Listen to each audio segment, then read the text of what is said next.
Let the words of my mouth and the meditations of my heart be acceptable in your sight, O Lord, my strength and my Redeemer. Amen.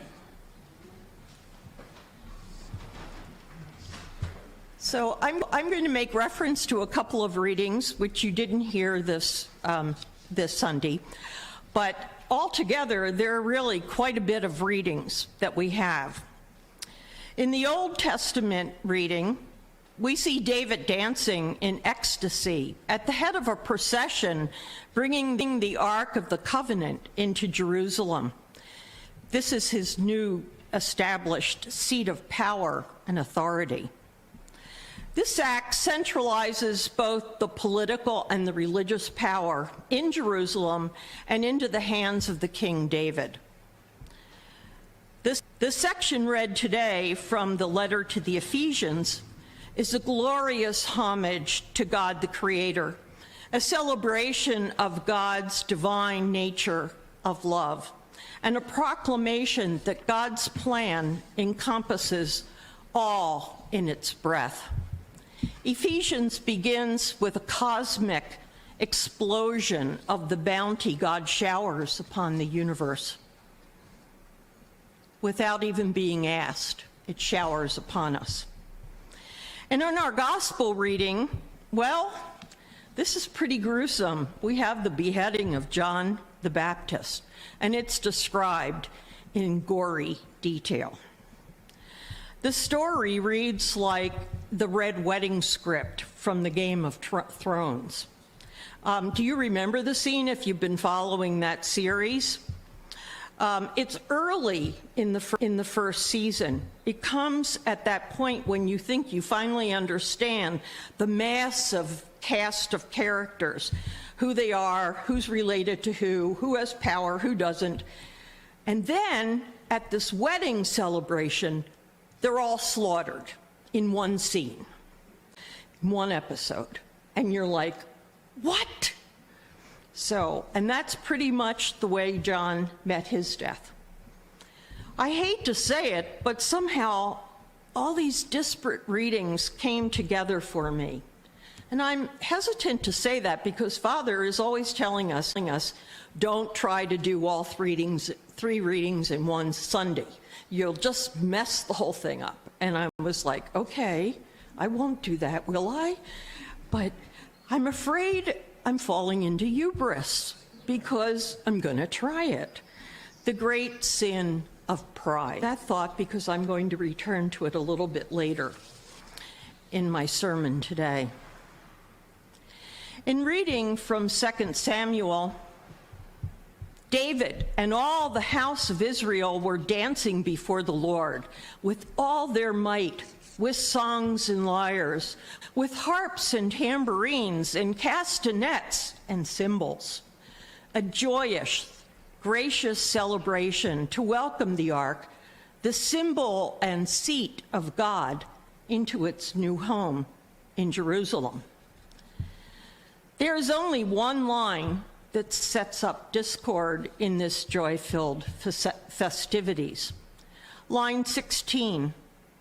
And that says, as the ark of the Lord came into the city of David, Michal, daughter of Saul, looked out the window and saw King David leaping and dancing before the Lord, and she despised him in her heart. We aren't told why she despises him in our reading selection this morning. The explanation is given in the following verses when she accuses him of acting immorally. She claims his almost naked appearance in the dancing and in the sacrifice he offered at the altar was offensive to the women who were present and gazed upon him. David, now king and high priest, claims that this isn't so. He tells her she has political reasons for making this accusation. She sees profanity in the dance. David claims it expressed his joy to God. He is sure that the women who were present will see only his joy in the favor of the Lord that the Lord has showered upon him. So, whose perception is correct?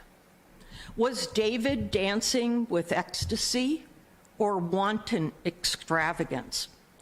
Was he high on his own glory or on the glory of God? Where is the line between these two excesses?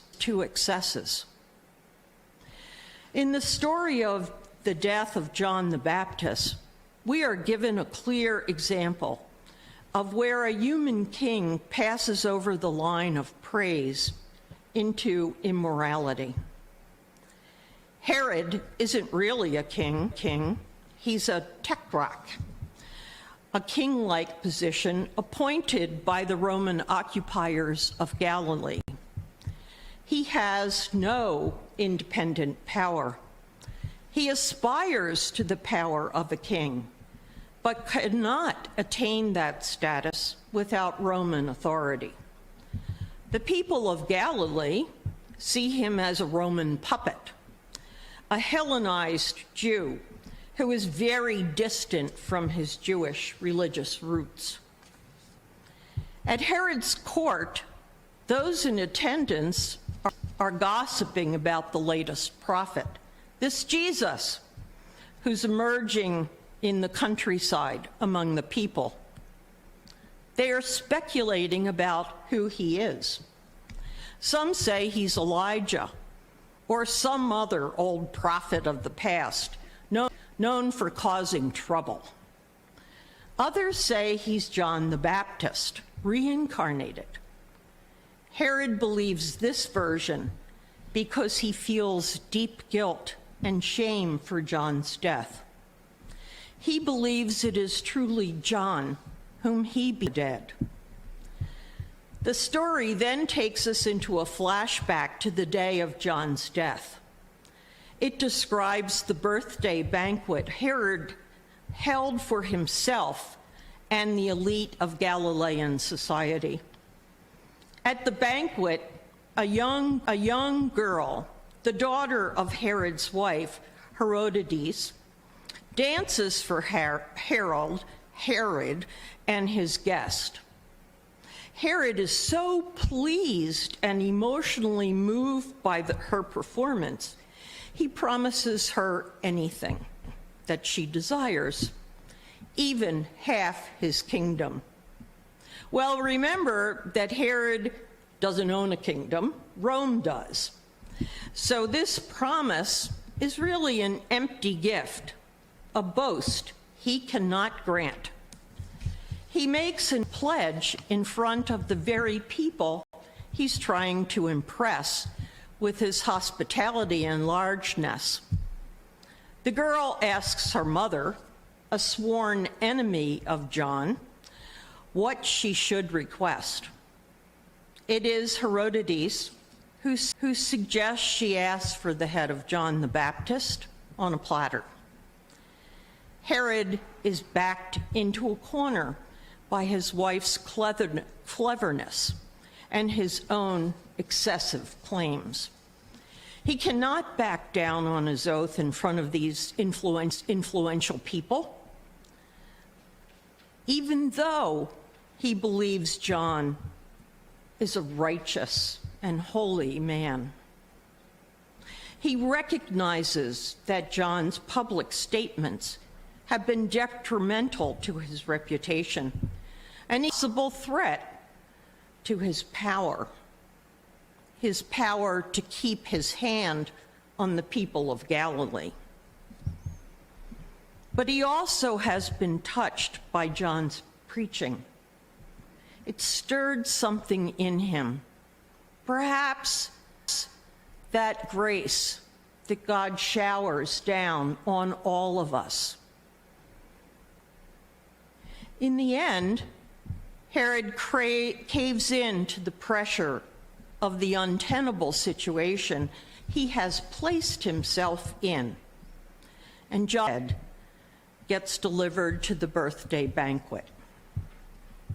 A celebration gone awry. A birthday that will be forever marked by the gory death of a holy person at the hands of a weak, too proud and corrupt puppet king. What are we to make of these two stories? And why did I say at the beginning that they are connected in my head by the sin of hubris? When in our lives do we show up and throw our weight around so someone will notice and think we're important? When in our culture do we promise too much and cannot deliver except by destroying the innocent, When does pride lead us into assuming, we know better and can make choices for others, only to find we really had no understanding and that our power ruined the lives of other people? I was thinking these thoughts in our time in the 21st century as we withdraw our troops from Afghanistan. American exceptionalism has been a doctrine espoused by many of our politicians since the beginning of our history as a nation. This political doctrine claims the United States is unique among nations and has a mission to transform in its own image. It sounds good on paper, the paper that it was written on. It is written down. Representative government, equality before the law, individual responsibility. But like Herod's excesses, the power to bring about transformation has unforeseen circumstances. The good intentions of our nation have often resulted in devastating consequences for others. Our history is rife with examples where we intended as a society to do good, and we ended up doing evil. We argue, even today, about how to weigh our historical hubris, the choices we made as a nation, and the unintended choices have had. Ask yourself, are the Afghan people better off now than 20 years ago? Ephesians tells us to praise God because we can never repay our obligations to God. God has chosen us. That is, those of us who come to believe in God through Jesus Christ, or God has chosen all of us. This text claims God destined us from the beginning of time to be holy and blameless before him in love. Should we use this predestination to conquer and dominate others? Christians chose to conquer in the name of God during the Crusades. If, as Ephesians emphasizes, the chief end of human life is to glorify God, how do we know what that action includes? Was David's dance looked upon as delight by the Lord? Or was it mimicking the drunken worship of Baal? Hubris, or excessive pride, is a part of human existence. It is the frequent culprit in our fall from grace. The stories we read this morning remind us that it is not the creature, the human beings, but the Creator who determines the end towards which the cycles move. In this life, the innocent will always be destroyed for power and revenge. Human life is marked by pride, jealousy, cruelty, and death. This is the landscape in which we live. We must be forced to see the paradoxes that exist in human-built societies, to acknowledge them with humbleness, to atone and return to God's grace. We must gaze at the unsavory smells of the death that we, human cultures, bring about. Mark, however, ends this story of human corruption with some glimmers of hope. It is the light of God that comes with John's disciples to collect John's desecrated body. The hands of John's disciples give John a proper burial among friends and believers, away from the treachery and corruption of Herod's world. A place to await that final transformation promised by God. The dream of God for creation realized at last.